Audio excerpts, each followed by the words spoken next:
thanks for coming. I'm really excited to talk about this subject whenever and however I can. This is something that I think is really important, and obviously I'm guessing you guys do too as you came out here tonight. So I have my treatment program. I have basically an outpatient program specifically for treating this, and late summer I'm opening an inpatient facility in the San Bernardino Mountains, and I'll talk more about that as I go. I'm also with Pepperdine University. I'm a clinical training instructor. We have a clinical training program. It's called the PRIDE program. That's actually works with the Orange County Sheriff's Department, and we provide a training site for master's and doctoral level students. Okay, so I want to kind of take you a little back on it. Some of you may not have been around back then, but we'll take you back to 1984. And that's what technology looked like about 33 years ago. We had the IBM PC had really only just recently come out. Households, 1 or 2 phones maximum. Apple was really kind of flailing at that point, where Steve Jobs is really trying to get a market in the personal computer era with the Macintosh. And believe it or not, I had a computer company back then. Actually went out of business in 1984. That I'd started out of college. With roommates. We had a nice run between 1979 and 1984. And the most popular video game was Pong. That was the video game in 1984. Today, look what we've got. We've got console games. Are kids wired too much is really the question. We've got the PS4, Xbox One, we've got virtual reality, we have 24/7 media availability, and we have iPotty. Do you know what iPotty is? Okay, so iPotty is kind of a revolutionary device that melds the iPad with the potty training. So now we have a small child can do his potty training with an iPad to entertain him. Now, I have a serious problem with this. I think we've taken it too far. No, at this age, most people recommend in the field don't recommend any screen time.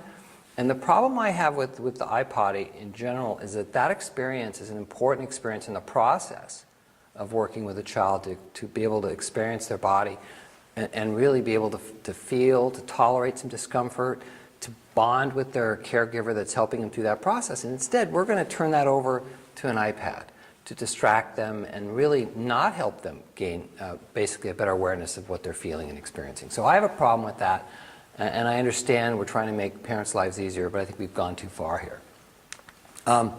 Today, this is from 2015. Teens in America have everything. They've got their laptops. 87% have access to a desktop or laptop. 81% access to a gaming console. 73% of teens have a smartphone, and 58% a tablet. And that's an interesting statistic. Only 30% have a basic cell phone. And that's probably less today, I'm guessing. It's hard to even get a basic cell phone anymore. Of course, kids are on social media. There's no question about that. Facebook, Instagram, Snapchat, they're there. And this is the kind of scary thing that really scared me, is that 26% of teens in America in 2015 spent 8 or more hours in front of a screen each day.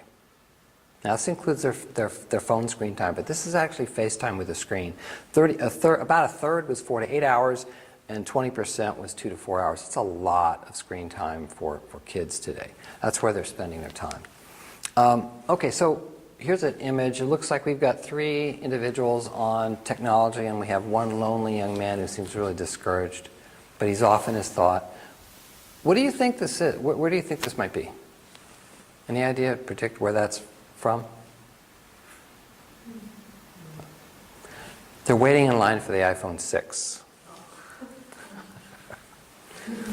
And so one of my concerns really that transcends just video game addiction is this idea that with technology we're bringing boredom to the brink of extinction. This is a scary thought, because if we satisfy this with immediate gratification of media consumption, I think this has tragic consequences long term for us, because think about it, boredom has been the inspiration for amazing things on our planet. And now we can immediately numb it out. Pull that cell phone out of our pocket. We have instant entertainment, communication, connection. What happened to boredom? Where did it go? So this is one of my concerns, and we're seeing this is an issue. Come on, you have to finish the questions, don't you? Hang on, guys, my dad wants something. What? Been on your computer all weekend. Shouldn't you go out and socialize with your friends? I am socializing, Hard. I'm logged on to an MMORPG with people from all over the world and getting XP with my party using TeamSpeak. I'm sorry, Mark. Alright, sorry, guys. Where's it now? See where I am? It's this way. Yeah, it's not a show. Right click on me to follow. I am the mightiest lord in all of Azeroth. Wow, look at all these people playing right now. Okay. This was a parody of World of Warcraft that was a South Park episode. And it's very humorous. They actually did a good job of looking at all the basic issues there. But don't get me wrong, I am not against gaming. So I want to say that at the outset. I think there's a lot of value to it. But of course, there's risks. So my introduction to this problem came in 2002 when, coincidentally, I got referred two 15-year-old males at the same time. One attempted to strangle his mother with the power cord when she pulled the plug on it. And the other had not been attending school for 3 months. So these are the students that I got. No prior history of mental illness, behavioral problems, no real addiction in their families that was really close to home. And to be honest with you, I didn't know how to treat it. Now, just because I have this degree in electrical engineering, that's not how I got into this. That wasn't how I got into it. This was just a coincidence. And so, in reality, I treated this like it was a very simple parenting problem. I didn't believe there was such a thing as computer addiction or gaming addiction or any of that stuff. And the outcomes were not great. And so we went through a long ride with these kids. They didn't know each other. They were separate clients. I just had them at the same time, so I got a double whammy. And I hate to say it, but both of them ended up in psychiatric holds at some point. Their cycles of abstinence and behavior contract didn't help it at all. It didn't help cure anything. It maybe made it worse in cases. And so this led me to research, what's this all about? And I just don't understand it. So I did a nationwide, I started to research this. And one thing that came up early on, before I did my formal research, was I found this kind of obscure study done by a social psychologist who had actually, there was a game called EverQuest. I don't know if you've ever heard of it, but it actually got the nickname EverCrack because it was pretty addicting. But it's typical of the massively multiplayer online role-playing games that are available today, like World of Warcraft, League of Legends, and stuff like that. This little survey had a lot of different questions, and that fairly large, a large-scale survey is over 3,000 people responding to it. But the question that I found fascinating was that I tried to quit the game, but was unsuccessful. And look at the chart. You have 12 to 17-year-olds really having the hardest time quitting. As high as 30% of females, to about 20% of males. And it was not, so obviously older population had an easier time, but that made me think maybe there's something there. So I did a nationwide survey of mental health professionals, and I did a postcard survey because I didn't want it to be a self-selected survey by going online. Only the previous research had done that, and they only got 32 respondents in 6 months. So I knew that was not the way to go. So I did a survey, and what I found is that back in 2003 and 2004, clinicians were starting to see this. It was coming up. But it was mostly adults. It wasn't really that much with kids. And I'm not talking about gaming. I'm talking about problems related to the computer use. And so I asked questions about how it was diagnosed, how did they treat it, et cetera, et cetera. And was it a distinct disorder? Because this has been a debate for a long time. Is this a distinct disorder, or is this just a symptom of poor parenting? Is it a symptom of depression and anxiety? Is this a symptom of, say, autistic spectrum stuff? That was really the question, and I wanted to find that out because I certainly didn't treat it like it was a distinct disorder. And then I asked a question, I thought I'd throw that in there. Did they know someone personally with the problem? Not professionally, personally. And on average, 50% of the respondents actually knew someone personally back then with this problem. And here's how it broke down. So games were not surprisingly number one with ages 11 to 17, so the teenagers and adolescents, and it dropped precipitously as they got older. But that's because of the scope of games. Today, that might be a different thing because these 11-year-olds are now quite a bit older, so they're adults now. And then chat, and so chat, there was no Facebook at that time, but the same kind of concepts were there as chat being number two, sexual, online, and then some of the random stuff there. But I took a particular interest in the gaming side because that's what I had seen with those two young men, and I saw that that's a big number, 41% in that population. So when I asked the question, was it a distinct disorder, I got a mixed bag. Those that had not treated it in the last 12 months, had not seen this, were biased against it, which I was kind of surprised by. It's such an incredible bias. Rather than don't know, it was, no, it's not a distinct disorder. So the therapists generally thought it wasn't a distinct disorder back then. But if you had treated someone in the last 12 months, it jumped up to more than 50% believed it was or could be a distinct disorder. So I saw, maybe this is a mixed bag. Maybe it can be. Maybe it's not always, but maybe it can be. That was my suspicion. Later surveys came out that really supported what I was seeing clinically, which is that about 25 hours or more a week seemed to be the place where individuals were starting to have problems with it. Below that, there weren't a lot of real symptoms. They weren't really starting to see the negative consequences of that play, like, well, the typical academic occupation or social problems. Weren't seeing it. So, but back then in 2009, this study was done with Harris Poll and I think Iowa State University. 8.5% respondents met that criteria that was used for pathological use. So back then, it was starting to pop up. So today the research is still in its infancy, to be honest. There's people doing research all over the place. A lot of it's coming from Asia. And what's coming up really is two distinct areas. One is the gaming side, which is coming up pretty solid as a distinct area, and also social networking. So those are the two areas that are really hitting it. And that kind of makes sense because, for example, gambling, there's already pathological gambling, right? So we don't, whether you use it on a computer or whether you go into a casino, it's kind of the same thing. Now, gaming addiction has been much better research because there's a lot more time, obviously. But the prevalence estimates are wild ranges. And so, but it's much higher in Asia. The research in social networking is also limited and conflicting. We don't really know. But since 24% of youth in the United States claim to be on and attached to the internet or social networking continuously, there's a concern. Also, there's no agreed upon definition of it as a mental illness.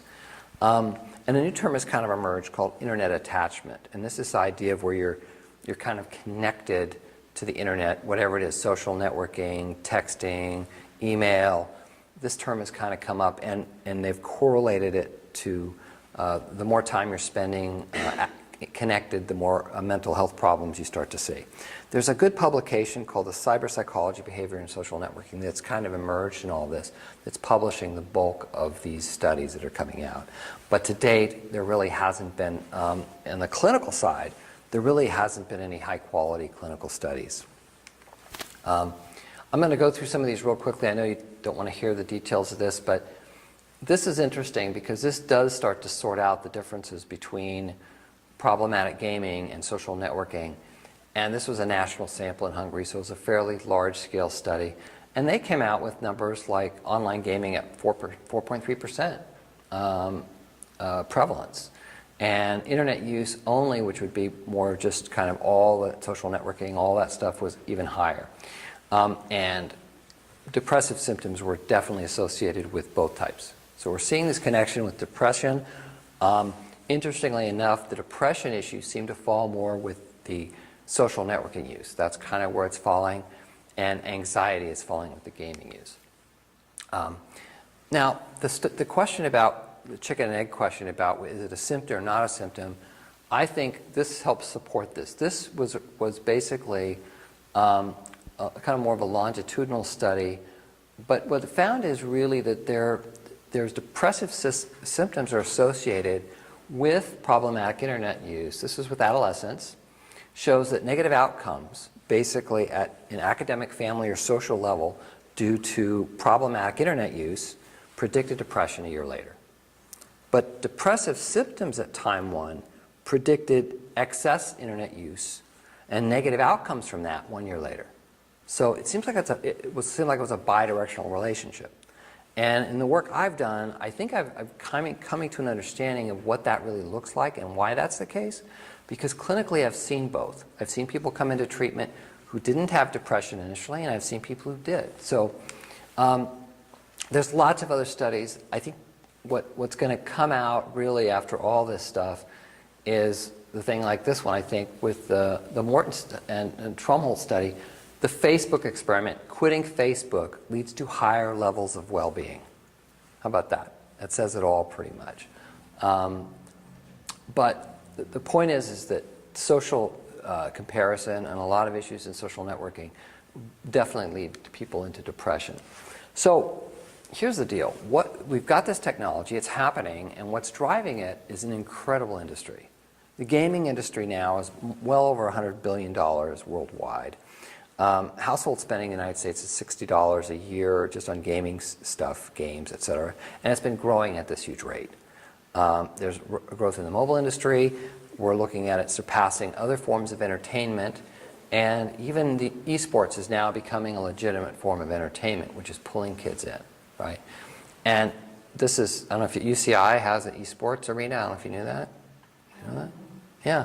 And they're attracting people, even though over 80% of students at UCI already claim that identify themselves as gamers. That's a pretty high number, over 80%. They've introduced this esports arena possibly to bring collegiate sports into this. Now, I have problems with it because here's the problem I have. How many hours to be an esports professional? How many hours a week does a college student have to be an esports professional? That's the problem. What do you mean by professional? Well, if you think about this as a profession and you're in college as a college athlete, the goal ultimately might be to become a professional. For example, League of Legends, their annual world championship is held right here in Los Angeles. And it's a $1 million purse for the first prize winner.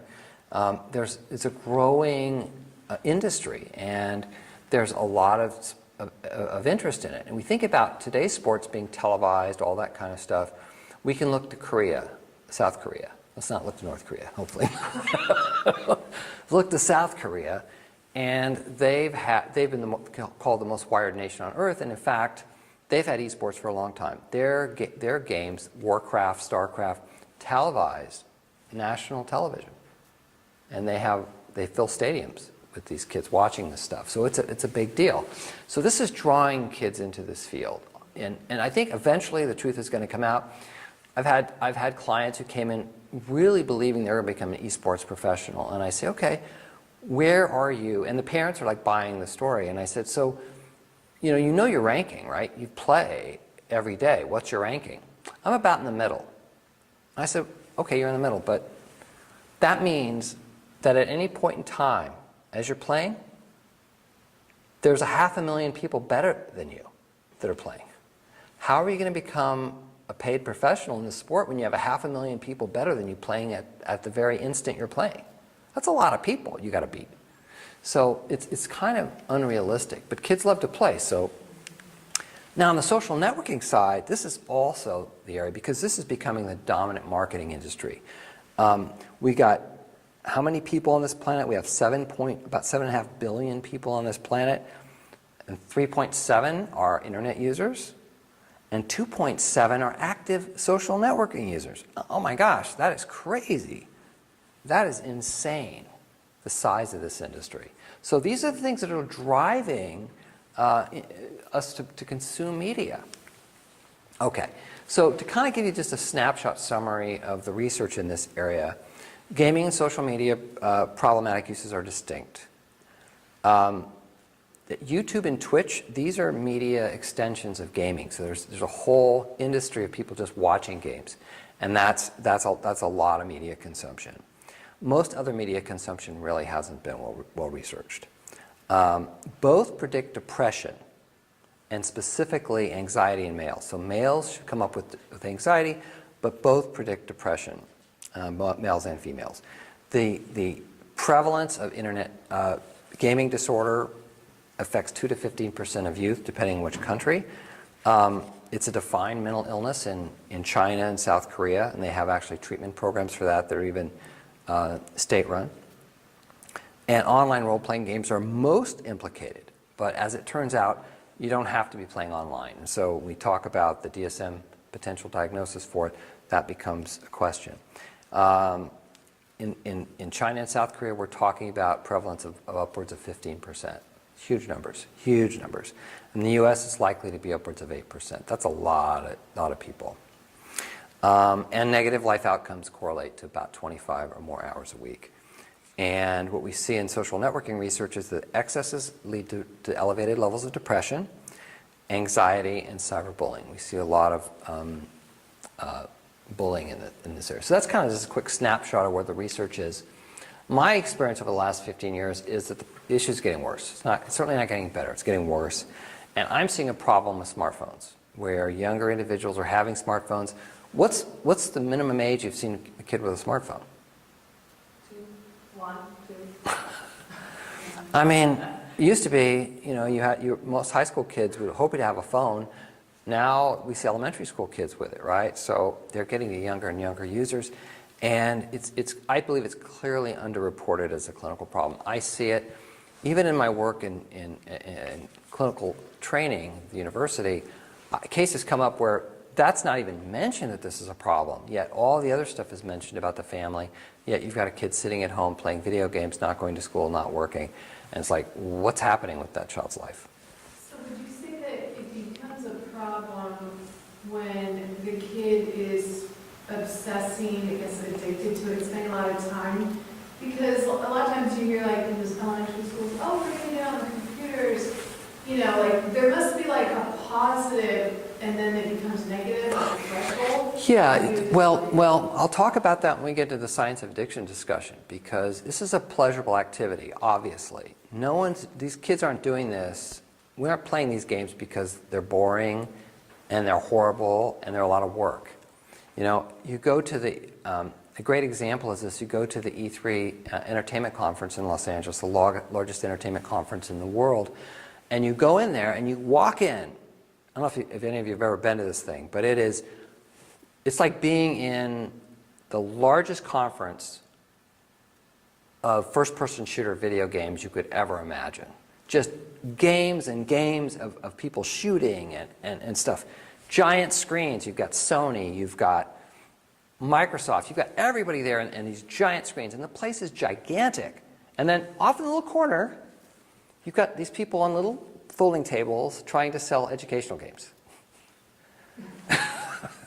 I'm not kidding. It's like, it's sad, because no kids don't want to play that. This is the stuff that's fueling this $100+ billion industry. I've been seeing a problem, and a growing problem, where anxiety and other disorders are cited for school refusal and failure, when it's really not the anxiety. The anxiety is the outcome of the gaming dependency. And I was at a conference, not a conference, but just a town hall thing about video game violence, and the only thing we could come up with video game violence, to be honest, was that the most violence that we see with video games is related to parents taking away their technology. They're not becoming more violent. It's just if you take their technology away, then they get violent, for sure. The other thing is that females almost never get treated. I just don't see too many females in my practice. And I have this pet peeve that I have, which is I believe schools and institutions and even the healthcare industry are complicit in what I've called up the stairway to failure dilemma. And up the stairway, I've coined this kind of term. Up the stairway to failure is that we're doing stuff that makes it look like we're going in the right direction. But at the end, there's nothing. And I see this when the kids, for example, are playing too much video games. Next thing that happens is they can't attend school. They're too anxious. Then they can't attend school, so what happens? We send a home health nurse to do home school with them. Well, they don't do their work there. then we say, oh, I know what to do. We'll just have them homeschooled. Well, that doesn't work. We'll have them do, the kid themselves says, I think I should do online school. I'm on the computer all the time anyway. I should just do online school. And then that doesn't work. I mean, we know from the research that online school is a dismal failure in terms of outcomes. So this is not the way it goes. Yet at the end, somehow, magically, whether, and I've seen this before, maybe they drop out of school and they get their GED. They pass the high school proficiency exam. They do all these things to just get through, but they're not successful. Because here's the problem. It's a fundamental problem. The content of our high school and even earlier education is not the primary benefit. It's not the content. It's the process of becoming educated that allows us to become mature, capable human beings that can tolerate distress, that can tolerate boredom, that can spend 4 years doing something we don't want to do. That's high school. And then college is probably another 3 years of doing something we don't want to do. So it's the ability to become mature, capable adults that we're losing out on. We're giving them an easy road to avoid all that discomfort and struggle. And this is where I see as a big tragedy right now, because this is what's happening in our systems, and I'm seeing it way too often.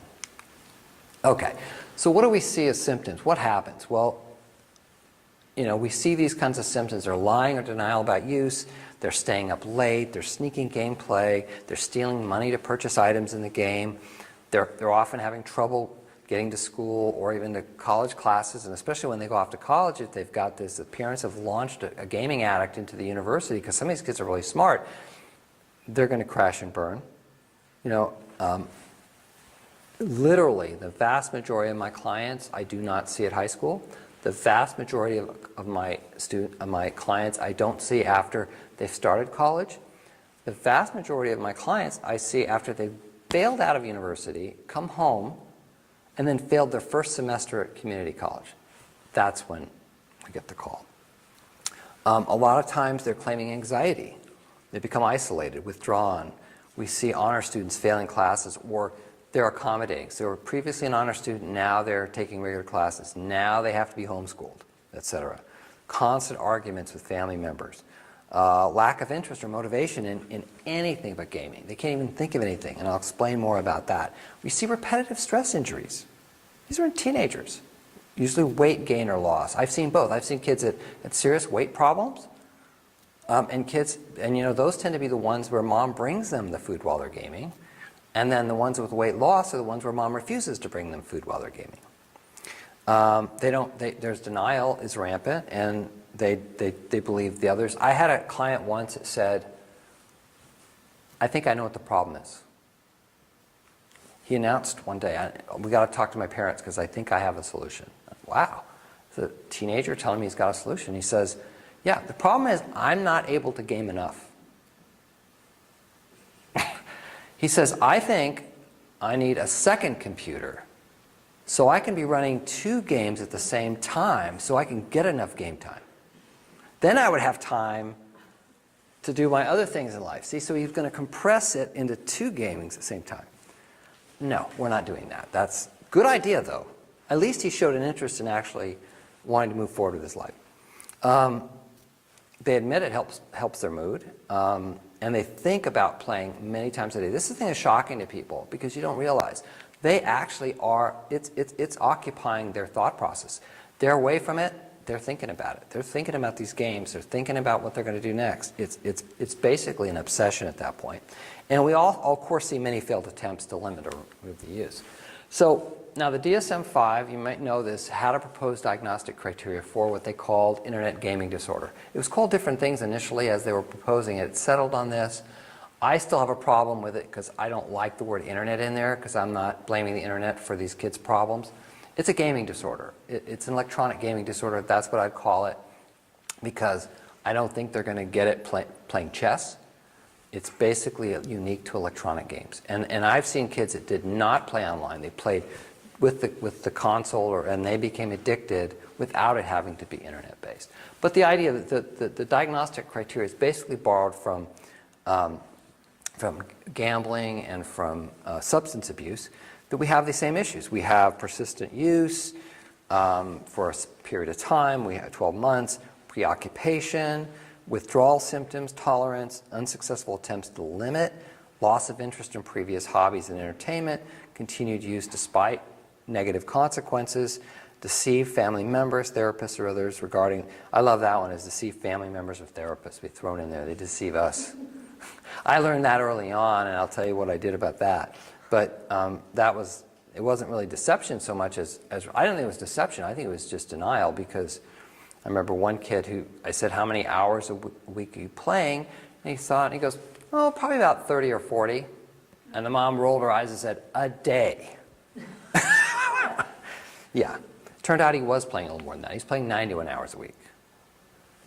And they use it to escape a negative mood, and I'll talk more about that. And they certainly have lost significant, valuable relationships, jobs, or educational opportunities because of it. Clearly that's there. So how does it happen? Well, it really, I've seen these patterns over and over. The history I've done with these clients is it starts with a few hours and it evolves to almost all free time. It's a babysitter, it's low-cost entertainment. Clearly it's the cheapest entertainment you can get. And parents rationalize it often with, at least he's not going out and getting into trouble. I had a mom once that said his kid was playing 8 hours a day. I said, do you think that's excessive? She goes, no, at least he's not using drugs. Okay, well, he was failing in school, so maybe that was a problem.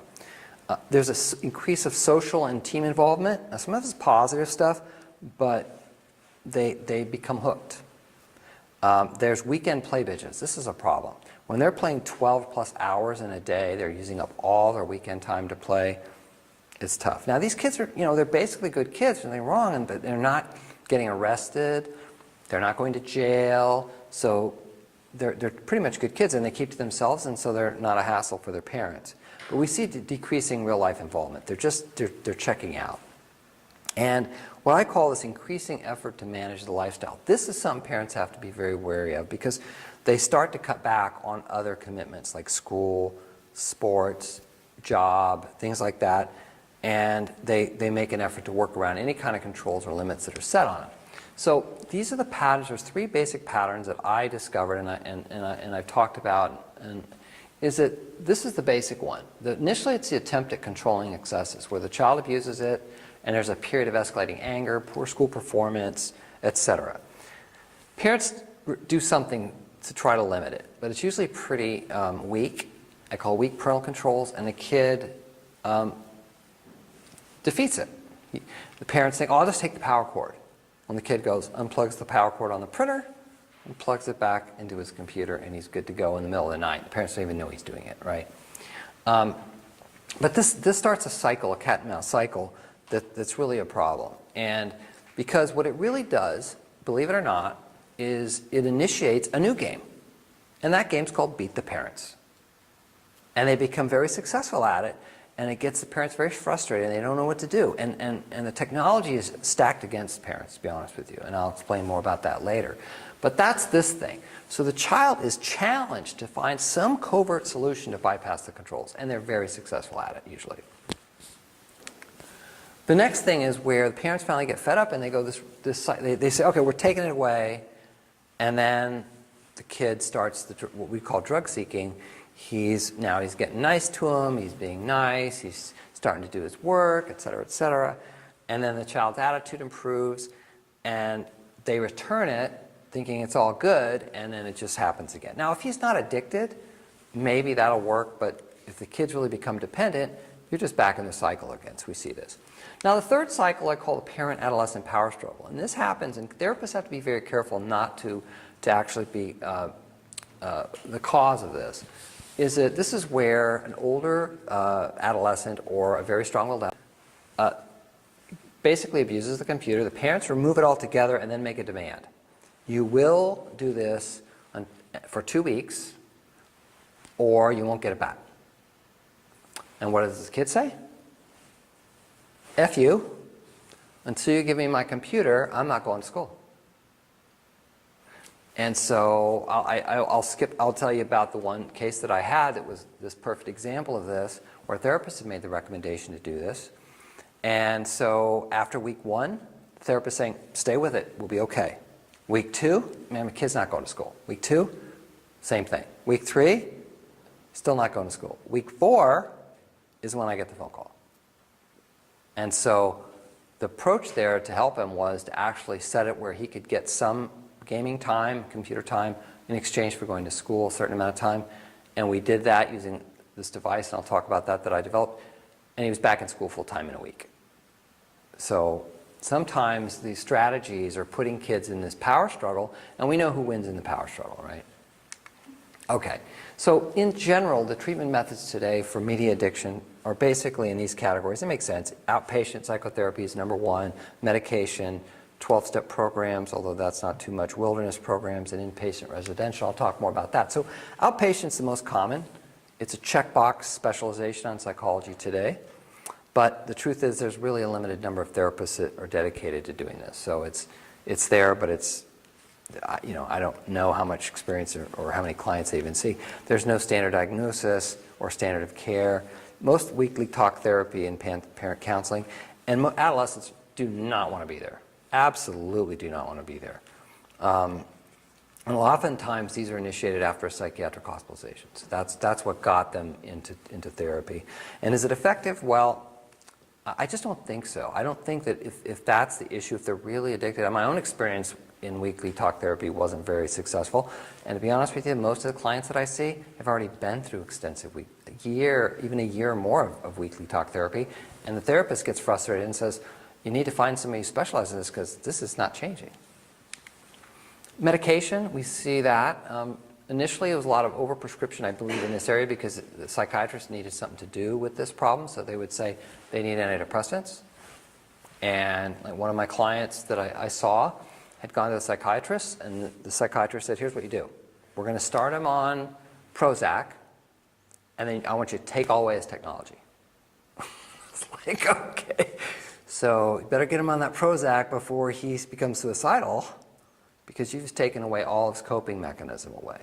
So that has changed. I don't see that so much anymore. But we do see Zoloft, which has an anti-anxiety component. It's very helpful.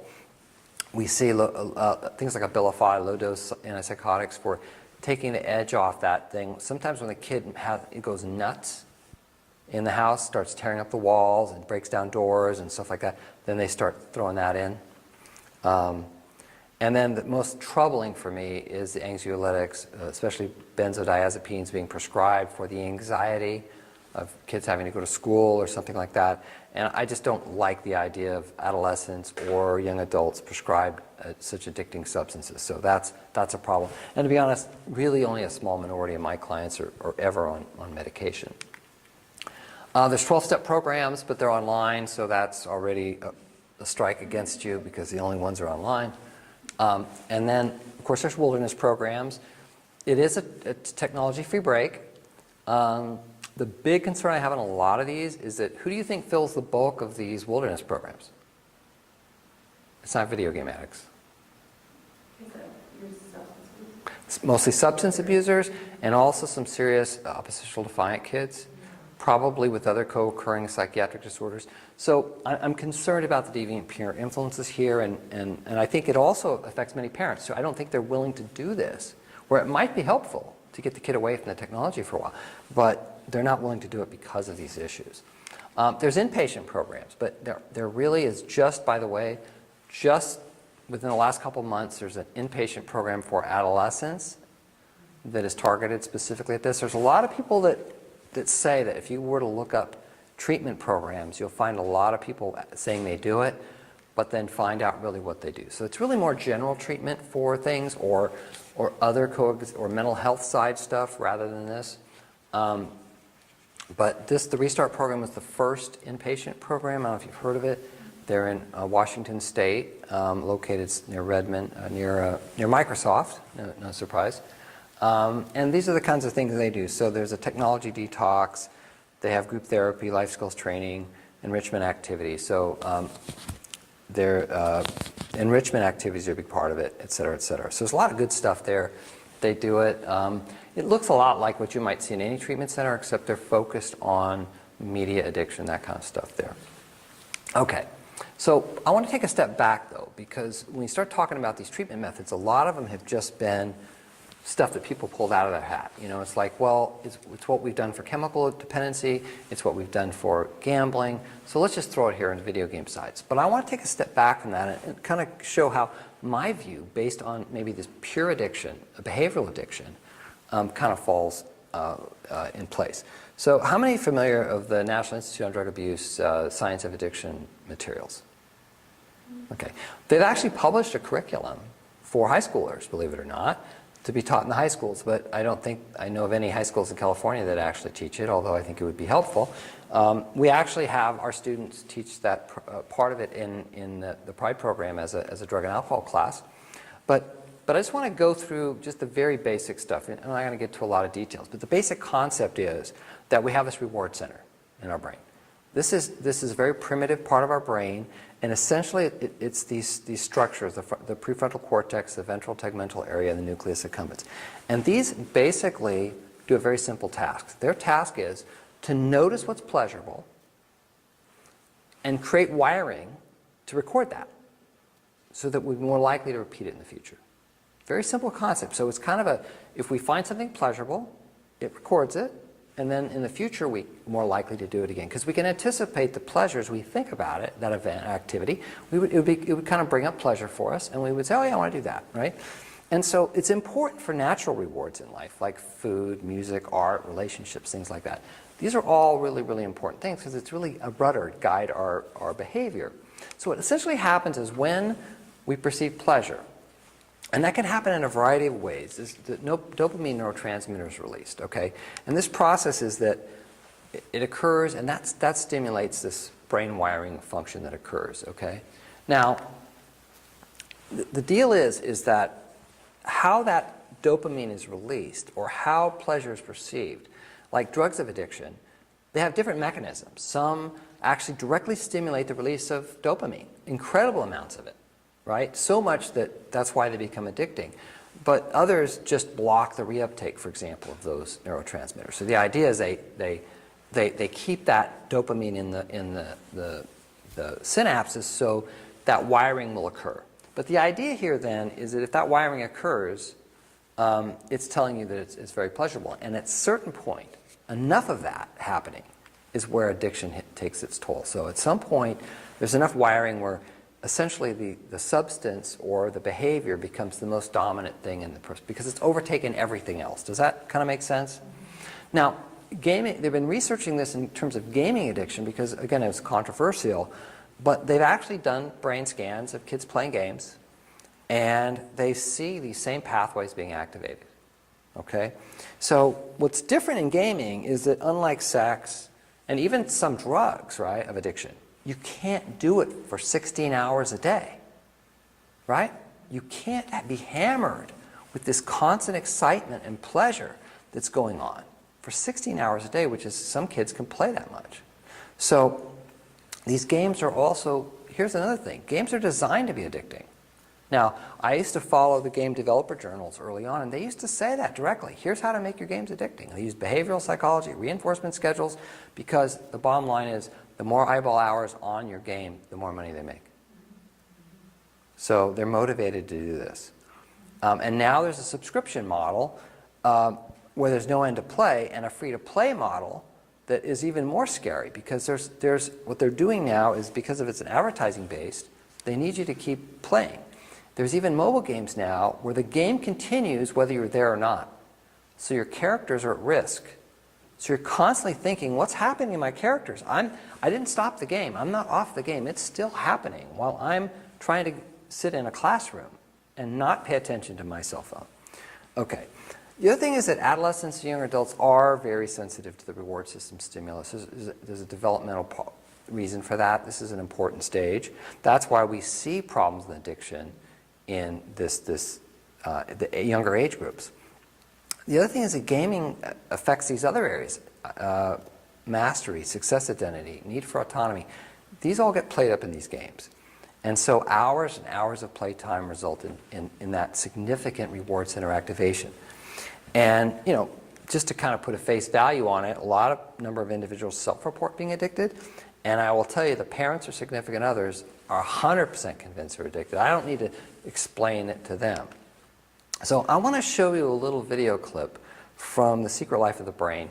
This video clip, I think, goes a long way of explaining what goes wrong in this process. And it applies not just to behavioral addictions, but to substances as well. In fact, this clip is specifically about cocaine. The first high can be exhilarating, but after repeated drug abuse, the dark side to addiction begins to take its toll. The brain responds to the repeated use of cocaine and the dopamine surging in the synapse by fighting back, cutting away receptors on the neuron that are the dopamine's target. Without the receptors, dopamine can't stimulate the neuron, and the drug high is reduced. But so is enjoyment of all normal pleasures as well. Okay, so here's what's happening. So as it's being hammered with all this dopamine, which is too much for the cells to tolerate, the cells actually shut down those receptors. And that in effect is the tolerance effect. So you think about it, you need more and more and more of it to get the same effect. And eventually, you don't really perceive the same pleasure from it. You really don't. And the problem also is because you don't have the receptors, you no longer perceive a range of pleasure. That's the problem. I'm going to show you this next slide. It's a conceptual slide. But I want you to look at this. So as humans, we have an amazing dynamic range of pleasure perception. At the bottom of our range of perception is anticipation of pleasure from a past event. So if we think about something we did in the past, it recalls memories which will evoke pleasure, right? We think of something, and that's really motivation. That's where our motivation comes from, anticipation of something that recalls. So if I were to ask you today to just think for a minute of the most fun thing, the most pleasurable thing you did last week, and you were to do that process, would you be able to do it? And how would you know that it was the most pleasurable thing?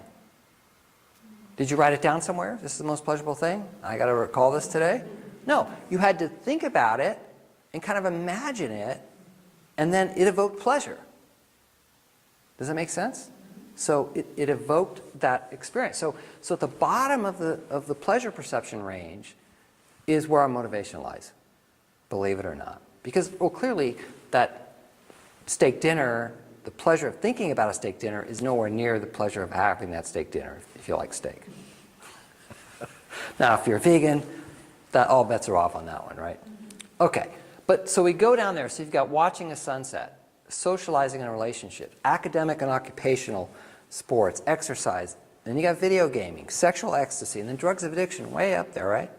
So over time, those receptors are getting shut down. So our ability to perceive pleasure narrows at the top end of the range.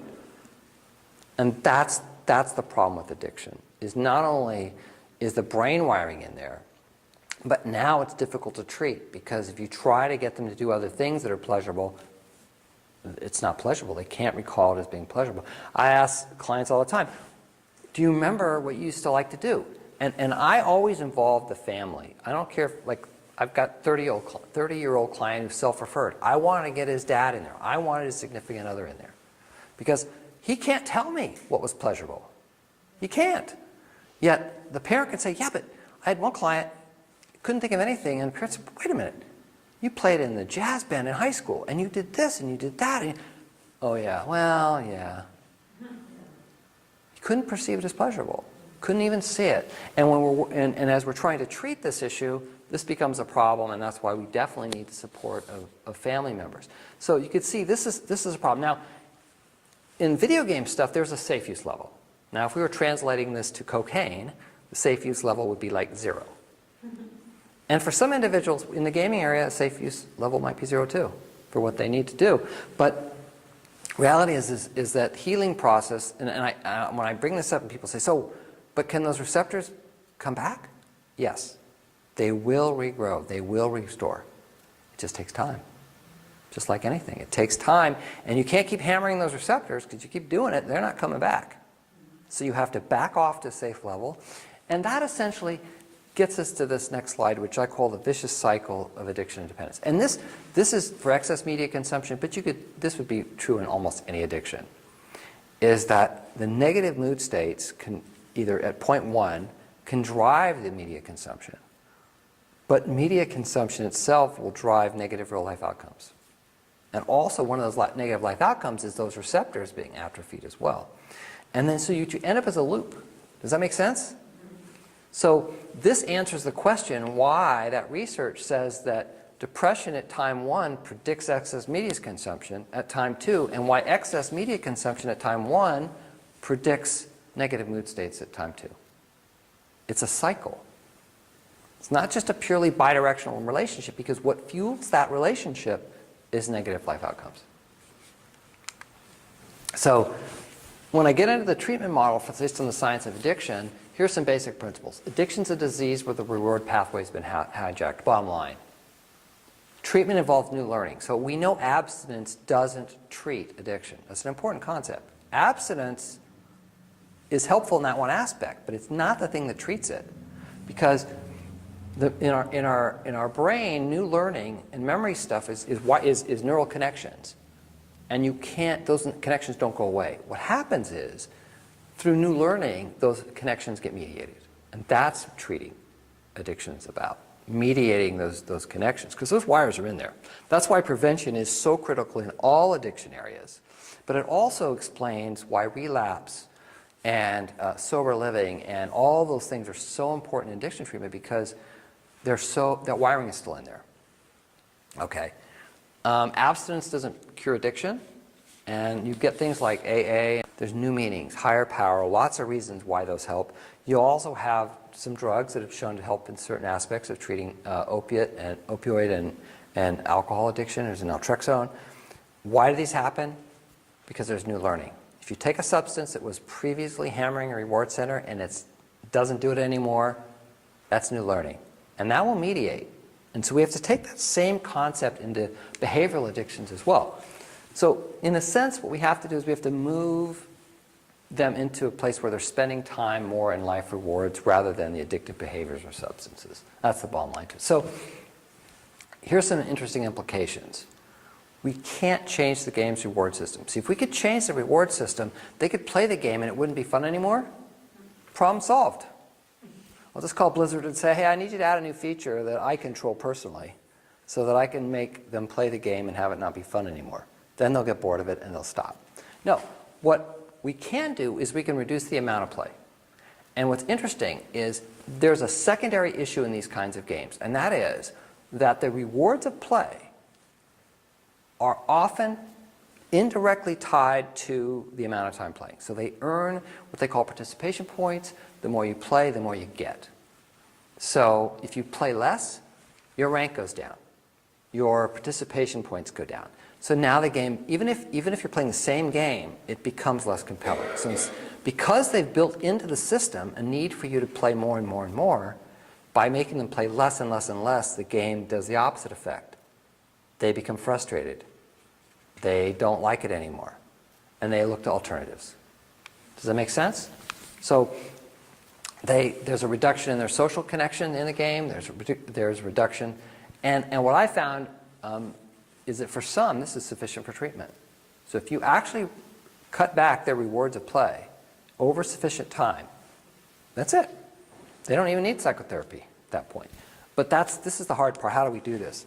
So in a sense, with this cycle of dependence, this is the treatment model that I kind of follow, which is there's 3 targets, and all those are in there. You've got the negative mood states, which we're dealing with psychotherapy, medication, diet, exercise, etc. We have excess media consumption, and we have to get the limits down. Like I said, in certain drugs or even gaming, it might be 0. And then we have to deal with negative real-life outcomes. I mean, there's remediation. Kids failed out of college. How about a kid that's got $250,000 in student loans, and he can't ever possibly graduate from that university? How about that? I've seen all that stuff. They need enrichment. They need family involvement. They need career and academic advisement. So all these things are targets for treatment.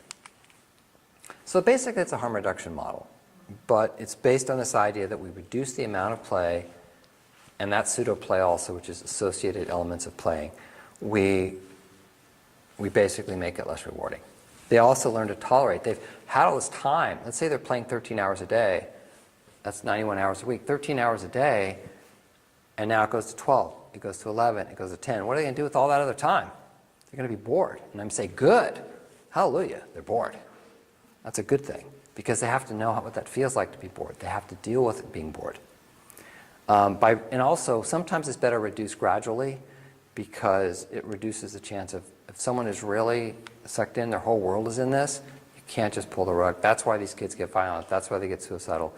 I was surprised that this represents, I talked to somebody from the PET team, I was surprised, from the psychiatric evaluation, I was surprised how many of these cases are when technology is taken away.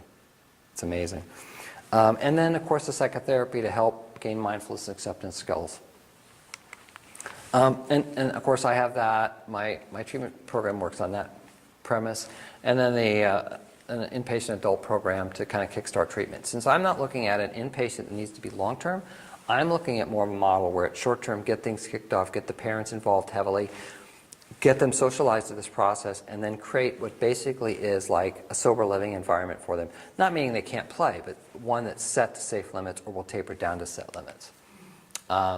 So, how are we doing on time? Okay, move along here. So, I've identified in my work that reduction in gaming time applied over a sufficient amount of times helps.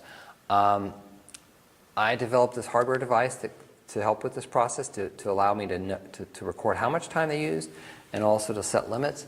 And I found that even that with, I didn't have it was over a course of 10 years using it, probably about 1,000 of those were in place. And it actually helped a lot, and even in absence of treatment. And in fact, I had a therapist that just told me the other day, she said, I will tell you no doubt that device totally saved this kid's life. That he was now able to go to college, he was able to do all those things because of that device. So I feel pretty good that this process that I'm talking about, unfortunately I didn't do research on it, so I don't have the data to support it, but it's what I've seen. I kind of like the use of acceptance and commitment therapy. It's mindfulness-based therapy if you're not familiar with it. It really seems to resonate with these people and with the clients and their families. And I found that the involvement of parents and significant others is really critical at the early stage. So I get them involved, really understand the whole system, what's going on, and then I might go more individual with the client. And the goals for treatment should be chosen by the client and be realistic. So very few clients want abstinence. They want moderated use. Okay. So the residential, it's going to be a 5-day format maximum. It's all about getting that enrichment in there, getting everyone understanding the family involvement, getting them really heavily involved in understanding what the process is in a very brief format rather than have this take 12 weeks. So I'm not going to get through a lot of this. It's on the website. You can check it out. But basically, I do an intake. I try to understand what the needs are. Obviously try to develop rapport and connection. Refer out if medication's necessary. And then, of course, there's other therapy might be needed as time goes on because this brings up a lot of stuff. A lot of couples issues, obviously. In coding it, right now there's no diagnostic code. What I use for the ICD-10 would be other impulse disorders or unspecified. And in children, it's F98.9. That's all we got right now. Hate to say it. It doesn't exist. So part of what I do is, of course, help to create a structure to make this, to hit each of those therapeutic targets. And that means they have to cut it back, and that's sometimes the hardest part of this. Parents have to help create a structure. And when I say parents, I mean parents of adults. Like I said, I got a 30-year-old client that just started with me. His father is in with us because he's part of that role. Because the 30-year-old's not working, not going to school. He's just staying home playing video games. So I need all the help I can get. So they need to create enrichment and behavioral contract. We got to set limits. We got to figure out how to set limits. And this is an important thing and really difficult is creating limit setting. Sometimes it's not that hard, but basically what I end up usually having to do is say we have to consolidate into one device, and they have to give up their smartphone. Because if they have a smartphone, if they go right from the gaming to the smartphone, and then it's just a different device. It's going from heroin to methadone. We're really not treating it. We just got to substitute, and that's not what we're going for here. We're going for treatment. I'm not a big fan of laptops. I see the new market is gaming laptops. Bad idea. I really do. They need it to be in a conspicuous place. They need to be there with the family, that they use it in their bedrooms in the middle of the night. And so with adults, I almost always allow the adult to try to self-regulate. In other words, you say you can do this, you want to do this, okay, let's do it. You set it to that amount of time, and knowing we've got the family and other people to be kind of the accountability partners on this, we can see. And if they can, that's great. They're working hard, they really care, they're motivated, that's fantastic. And I do have clients that are that motivated. But if they can't, then we need to set external controls, and we have to do that. And I'm not going to go through that. There's all these kinds of tools. But here's the problem. The bottom line with all this stuff is there's workarounds. Way too easy. And so I've actually had to develop a gaming system even to help deal with this problem, believe it or not. And there's parental controls, all the stuff you can see from this. But end it with this. Gaming is the single biggest motivator in a person's life. You've got to stop the complementary rewards, and you need to add the more competing rewards, and they'll have their own rewards. So tip the scale towards real rewards. I use this thing called the Life Balance Worksheet. It's also on my website. What do they want to do? How do they want to shift from media uses to real life? Where would they like to see? This is kind of a values assessment thing for them. Okay. Here's a case study. A 19-year-old addicted to World of Warcraft, playing 91 hours. He failed college. It's a typical one, I would say. We put the PC moderator on there. We worked on treatment, and we got it down to 3 hours a day.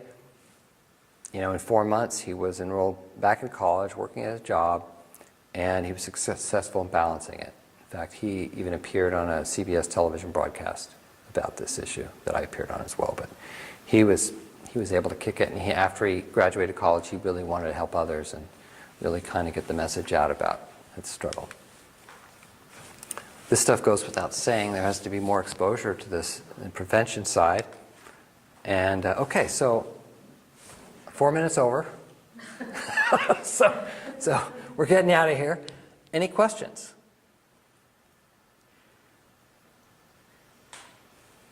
So I work with adolescents, and on both sides, like mostly with females, I see a lot of like more on social media, and with the males, I've seen more of the gaming issues. There seems to be like a codependency, like type of quality to the parents. Like you were saying, when parents are like, just a free babysitter essentially. Right. So to kind of get the parents on board with, they'll complain about it. Whether it's their teenage girls putting out, rocket pictures to get that sort of, like approval. Desire for connection, and Yeah. huge need for connection. How do I get that? Yeah. Right, or it's the males that are just playing games and parents are like, we don't want to deal with them today. A lot of it is like autism, like high functioning autism is what I'm seeing, so the violence seems to increase. Right. If you try to set limits, Right. bad things happen. I think what's hard for me when I'm doing it is that parents they're not that great with limit setting. So do you have any suggestions for me?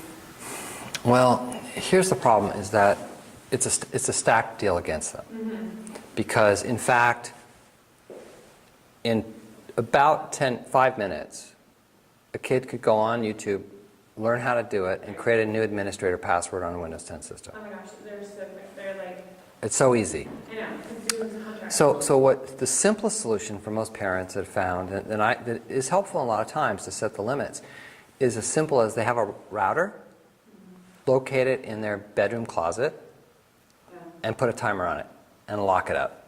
Now, and have it so that it comes on a certain time and goes off at a certain time, comes on a certain time. At least that's the most basic way of setting limits.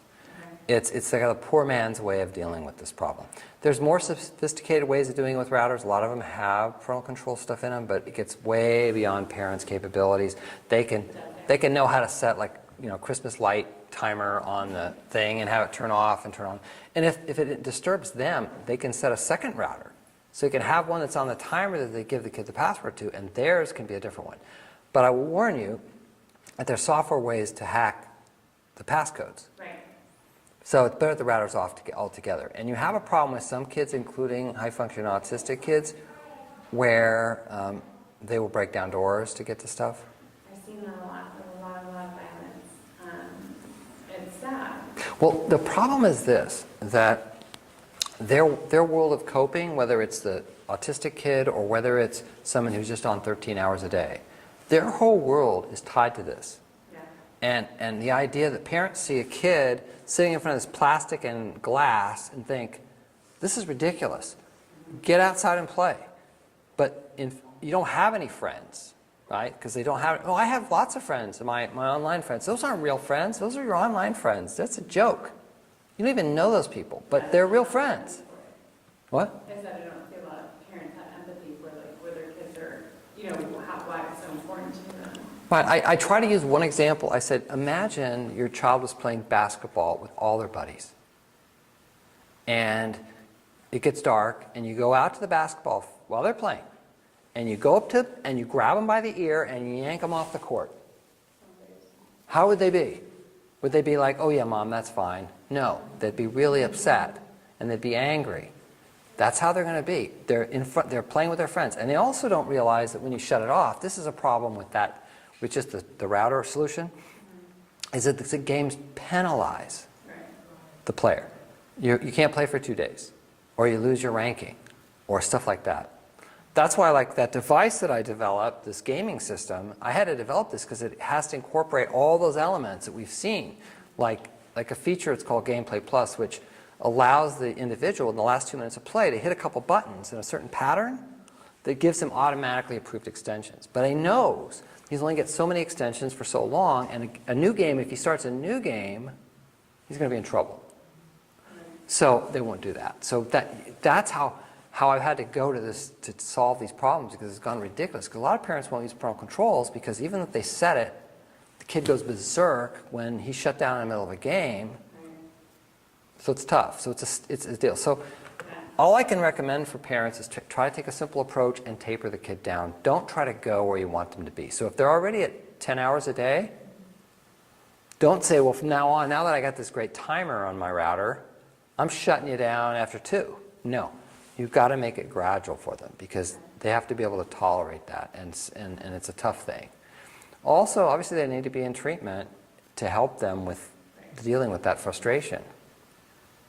So it's very challenging. It's like, that's why I like to start off with the slide set from 1984 to today. I mean, it's a whole different world for parents. I mean, it's stacked against them. It's hard. I mean, I'm a parent. I have 3 kids. They're all grown adults now. Actually, 2 of the 3 of them are gamers. They like to game. But they had limits the whole time. And I could control the limits. I could set the limits. I could monitor it. But I was a technology person. I could do that. Right. Where most parents, there's that technology divide that was presented like in that South Park episode. There's a massive technology divide. They just can't keep up with what their kids are, what their abilities are.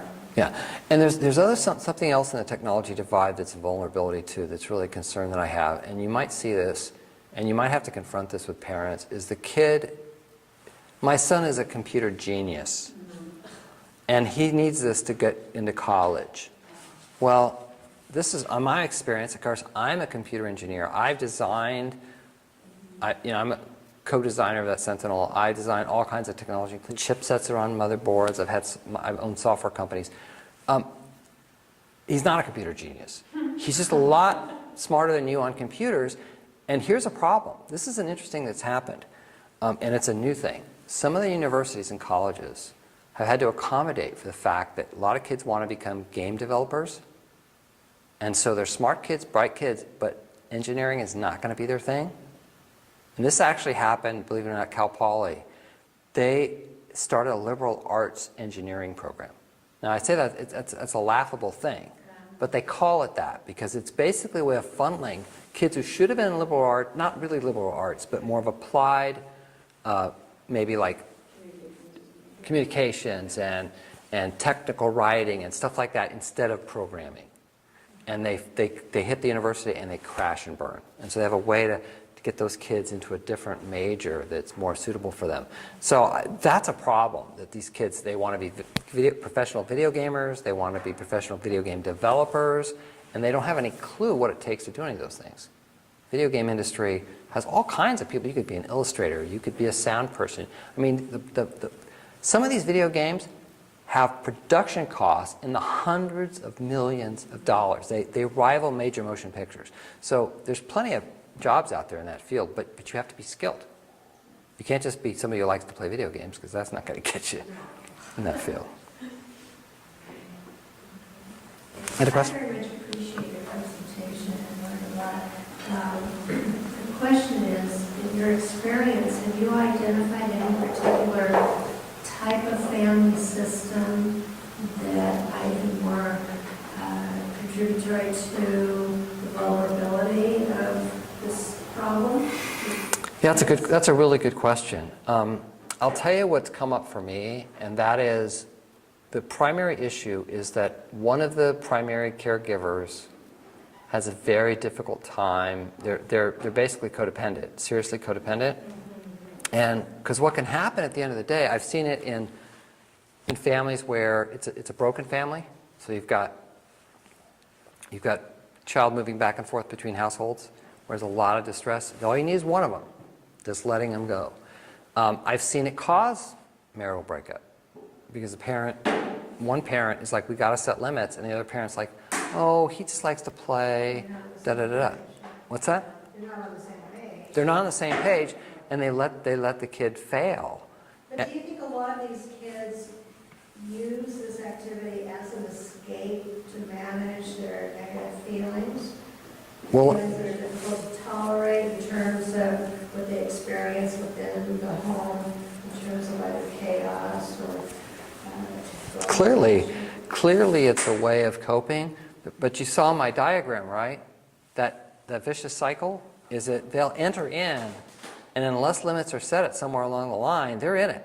It doesn't matter whether they started, I had clients that gifted athlete, college scholarship, then they get an injury, and they get depressed, and then they start playing video games. And I've also seen a case where there's none of that, but they started playing video games to excess, and they created all those negative life outcomes. So, Don't you think a lot of the depression is due to lack of sleep? well, that's just one of the many reasons. That's just one of many reasons. I didn't even talk about sleep hygiene issues, but... Well,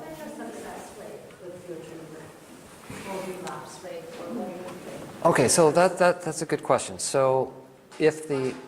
What?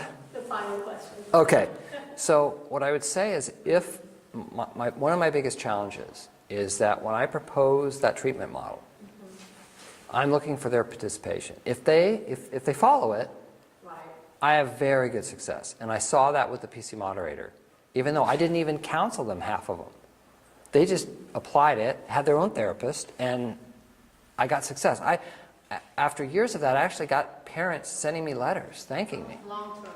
Long-term success, yeah.